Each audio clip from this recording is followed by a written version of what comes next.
sudah yang kedua kali Pak Beni ya. Jadi Kompas Gramedia mensponsori kegiatan Festival Imlek yang diselenggarakan di Opi Mall. Tidak lain adalah semangatnya adalah semangat pembauran, semangat NKRI, dan terlebih adalah menciptakan, menumbuhkan pariwisata ini maupun menumbuhkan ekonomi secara keseluruhan. Skotourism itu bukan cuma memperkenalkan Jagabari, tapi bagaimana mengisi, memberikan kesempatan kepada seluruh yang stakeholder yang ada ini, baik itu media dalam promosi, kabupaten kota menunjukkan destinasi. Bagaimana ada 4 yang saya masih ingat: amenity, aksesibilitas, baik itu kaitan dengan transportasi, destinasi, dan lebih dari itu partisipasi. Jadi sekali lagi selamat dan terima kasih Pak Hadi Prabowo, Hadi Prayogo, dan juga termasuk Ibu Weni dari Tribun jajaran Kompas Gramedia. Lebih khusus lagi juga kepada para owner dari Opi Mall ini. Kita lihatlah sekarang orang mencari 1 minggu ini bagaimana, mau kemana. Ini peluang destinasi Wisnu ini harus kita tingkatkan.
Kita pemerintah dalam hal ini selalu mendorong ya dunia usaha, apakah itu dalam bentuk industri, untuk melakukan kegiatan yang bersifatnya memperkenalkan.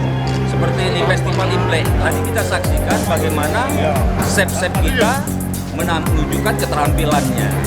Nah, ini perlu dipromosikan bahwa kegiatan ini di samping kita merayakan Hari Raya Imlek, Festival Imlek ini, lebih utama terima kasih kepada jajaran Kompas Gramedia, khususnya Tribun dan Sriwijaya Pos dan manajemen dari Opi Mall ini, dan juga berterima kasih kepada seluruh peserta dari perhotelan, dari komunitas, anak-anak sekolah yang telah dengan biaya kemampuan sendiri berekspresi bagaimana memeriahkan ini. Nah, ini salah satu wujud kami berterima kasih dari pemerintah, khususnya dari Provinsi Sumatera Selatan. Semoga event seperti ini dapat kita lanjutkan untuk memperkenalkan Sumatera Selatan ini sehingga banyak manfaat dalam rangka meningkatkan kesejahteraan masyarakat. Pak, apakah ada budaya Indonesia tahun kita ke depannya? Ya, saya yakin karena ini sudah berapa kali ya Festival Imlek ini, yang kita tahu media partnernya ini dari Tribun dan Sriwijaya Pos sangat memberikan dampak yang positif dalam rangka membangun Sumatera Selatan.